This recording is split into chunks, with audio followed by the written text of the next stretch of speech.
एक बार की बात है, एक घर में उसके सभी परिवार साथ रहा करते थे, जिसमें उनके एक औरत यानी सासू माँ जो बुढ़ी हो चुकी है, उनकी एक बहू और तीसरा एक पोता की। यह बात यह है कि जो बहू है वह अपने सासू माँ को प्रत्येक दिन एक मिट्टी के बर्तन में खाना दिया करती है और वह मिट्टी का बर्तन कभी धोती भी नहीं है। यह देख करके उस बच्चे को बहुत बुरा लगता है, दुख होता है, लेकिन वह बच्चा है, अभी कर भी क्या सकता है।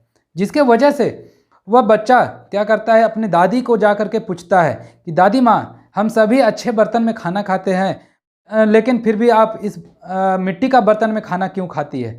यह सुन करके दादी माँ रोने लगती है और जवाब कुछ नहीं देती है। बच्चा को बुरा लगता है, वो आता है अपने माँ के पास। माँ से आने के बाद पूछता है कि माँ, हम सभी अच्छे बर्तन में खाना खाते हैं, जबकि दादी माँ मिट्टी का बर्तन में खाना खाती है, आखिर ऐसा क्यों। उसकी माँ उस बच्चे को जवाब देती है कि बेटा, वह बूढ़ी हो चुकी है, इसलिए उन्हें मिट्टी का बर्तन में खाना दिया करते हैं हम लोग। यह बात सुन करके बच्चे को और भी बुरा लगता है। वह सोचता है कि अब इसका मैं उपाय कैसे ढूंढूं। वह क्या करता है कि एक दिन स्कूल न जाने के लिए बहाना लगाता है और वह बहाना लगा करके स्कूल किसी तरह से नहीं जाता है और अपने दादी के पास जा करके बैठ जाता है। दादी को बोलता है कि दादी माँ, क्या आपको अच्छे बर्तन में खाना खाना है। उस दादी माँ ने रोते हुए बोलती है, बेटा खाना तो चाहती हूँ, लेकिन यह कैसे पॉसिबल है। वह पोता बोलता है कि एक काम कीजिए, आप इस बर्तन को तोड़ दीजिए। दादी माँ सुन करके वो बोलती है कि बेटा, अगर यह बर्तन को मैं तोड़ दूंगा तो कल से जो तेरी माँ है वह मुझे खाना नहीं देगी। यह खाना देगी तो ज़मीन पर रख देगी, मुझे वहीं से खाना खाना पड़ेगा, ज़मीन पर रख करके खाना खाना पड़ेगा। पोता इसका उपाय ढूंढता है, बोलता है कि ऐसा कुछ नहीं है दादी माँ, मैं जैसे जैसे आपको बोलूँगा वैसे वैसे आप करोगे। दादी माँ नहीं मानती है, लेकिन पोता बार बार जिद करने लगता है, जिसके वजह से वह दादी माँ मान जाती है। वह होता क्या है कि पोता जाकर अपने कमरे में बैठ जाता है। कुछ देर के बाद उसकी माँ यानी बहू खाना लेकर के आती है और अपने सासू माँ को खाना देती है उसी मिट्टी के बर्तन में। वह मिट्टी का बर्तन में जैसे ही खाना देती है, वह सासू माँ क्या करती है कि उस बर्तन को छोड़ देती है और छोड़ देने की वजह से वह बर्तन नीचे गिरता है और टूट जाता है। जैसे ही टूट जाता है, यह देख करके उसकी बहू को बहुत गुस्सा आता है। वह कुछ बोलती उससे पहले उसका पोता वहाँ पर आ जाता है और बोलता है कि दादी माँ, आपने यह क्या किया, आपका दिमाग खराब हो गया है, आपको अकल नहीं है, आपने इस बर्तन को तोड़ दिया, बताइए। जब यह बात बोलता है, दादी माँ देखते रह जाती है।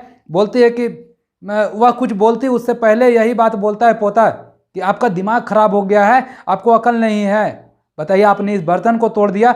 जब मेरी माँ बूढ़ी हो जाएगी तो मैं अपनी माँ को कौन सा बर्तन में खाना दूंगा, आपने इस बर्तन को तोड़ दिया।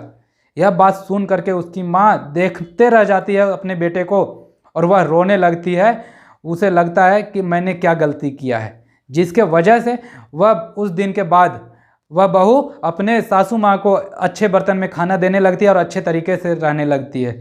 यह एक छोटी सी कहानी हमें यही सीख देती है कि आज हम लोग भी अपने घर में यही काम कर रहे हैं। बहुत सारे लोगों के घर में यही हो रहा है, अपने सासू माँ को, अपने माँ को या अपने परिवार वालों को यही चीज़ें कर रहे हैं, जो हमारा बेटा, हमारा परवरिश आने वाला जो भी जनरेशन है वो सभी देख रहा है और वही वो सीखता है, जिसके वजह से आने वाला समय लोग कहते हैं कि कलयुग आ गया है, बेटा माँ को नहीं मान रहा है, ये कर रहा है, वो कर रहा है। दोस्त, आज जैसा हम बीज बोएंगे वैसा ही फल मिलेगा मुझे।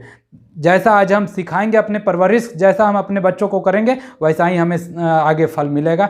इसलिए दोस्त, मैं एक ही चीज़ कहना चाहूँगा आप सभी से कि अपने परिवार के साथ एक जैसा रहिए, एक साथ रहिए, परिवार खुशहाल रहिए।